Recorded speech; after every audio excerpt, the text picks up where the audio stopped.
Bienvenidos y bienvenidas a la serie ¿Sabías tú qué? Traído a ti por la Pastoral Bíblica Claretiana de los Estados Unidos y Canadá. El tema de hoy es la figura de Pedro en el Evangelio de Mateo. Hoy hablaremos de la figura de Pedro en el Evangelio de Mateo. ¿Qué podemos descubrir sobre el papel y función de Simón Pedro en el Evangelio de Mateo? Ya que no podemos negar el papel protagónico que Pedro desempeña en este Evangelio. Ciertamente, el Evangelio nos da la impresión que la figura de Pedro sobresale dentro de los discípulos, puesto que el evangelista no solo emplea los textos de Marcos acerca de Pedro, como los que se encuentran aquí. Su llamado, Mateo capítulo 4, versículos 18 al 22. Su confesión en Jesús como Mesías, Mateo capítulo 16, versículo 16. Y su negación de Jesús en la pasión, Mateo capítulo 26, versículo 58. Sino que el evangelista agrega material particular y único sobre la figura de Pedro, como los citados aquí. Pedro caminando sobre las aguas, Mateo capítulo 14, versículo 28 al 31. Su pregunta sobre los guías que son ciegos, capítulo 15, versículo 15.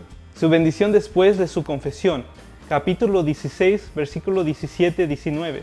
Pagando el impuesto del templo, capítulo 17, versículos 24 al 27. Y su pregunta sobre el perdón, capítulo 18, versículo 21 al 22. Pero a pesar de ser una figura de importancia en el Evangelio, Pedro siempre se mantiene dentro del círculo de los discípulos. Entonces, ¿qué podemos entender del rol de Pedro?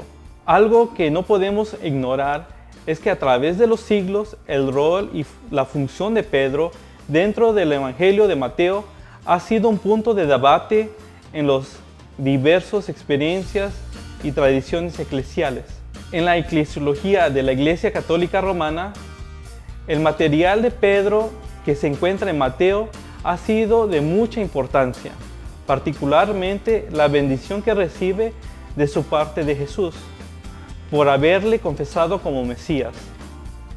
Dicha confesión la encontramos en el capítulo 16, versículo 17 al 19, que dice: Dichoso tú, Simón, hijo de Jonás, porque no te lo ha revelado nadie de carne y hueso, sino mi Padre del cielo. Pues yo te digo que tú eres Pedro, y sobre esta piedra construiré mi iglesia, y el imperio de la muerte no vencerá. A ti te daré las llaves del reino de los cielos. Lo que ates en la tierra quedará atado en el cielo. Lo que desates en la tierra quedará desatado en el cielo. Y aunque no sea un análisis crítico de la Biblia, el Catecismo de la Iglesia Católica, como profesión de fe, utiliza este texto como fundamento bíblico para el papado. En la eclesiología protestante, la persona de Pedro es visto como un discípulo ejemplar que llega a personificar a la comunidad igualitaria, puesto que el poder de atar y desatar no solo es dado a Pedro, sino que el poder de atar y desatar se le otorga a toda la comunidad en el capítulo 18, versículo 18, que dice: De cierto les digo que todo lo que aten en la tierra será atado en el cielo, y todo lo que desaten en la tierra será desatado en el cielo.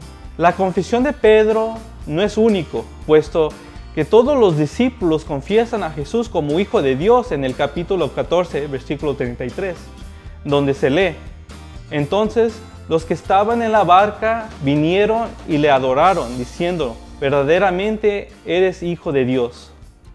Desde esta perspectiva, Pedro no es una figura fundamental ni los cimientos de un oficio eclesial.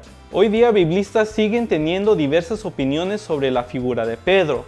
Para algunos, el hecho de que los textos petrinos inician hablando muy bien a favor de Pedro y terminan tratando a Pedro de una manera muy negativa, para dichos biblistas, estos textos son un intento del evangelista de descreditar a la figura de Pedro, para que la comunidad vuelva a ser igualitaria. Para otros, el hecho de que Pedro solo es el que recibe las llaves del reino de los cielos y es nombrado roca, es una indicación que la persona de Pedro siguió en la trayectoria de los escritos del Nuevo Testamento como líder de la iglesia primitiva. Y aún para otros, el rol de Pedro dentro del Evangelio de Mateo y el Nuevo Testamento refleja una persona con el ministerio de reconciliación para cimentar la unidad entre diversas comunidades cristianas. Es obvio que nuestro entendimiento de Pedro tiende a tener implicaciones eclesiales, pero quizás la compleja figura de Pedro, con sus luces y con sus sombras, sirva como una advertencia y no confiarse nunca mientras sigamos en el camino, especialmente a las personas que desempeñan una función de liderazgo en nuestra comunidad de fe. Gracias por tu interés bíblico y no olvides que tus comentarios y preguntas son muy importantes para nosotros. Si te gustó este video, dale un like y compártelo. Suscríbete a nuestro canal y síguenos en las redes sociales.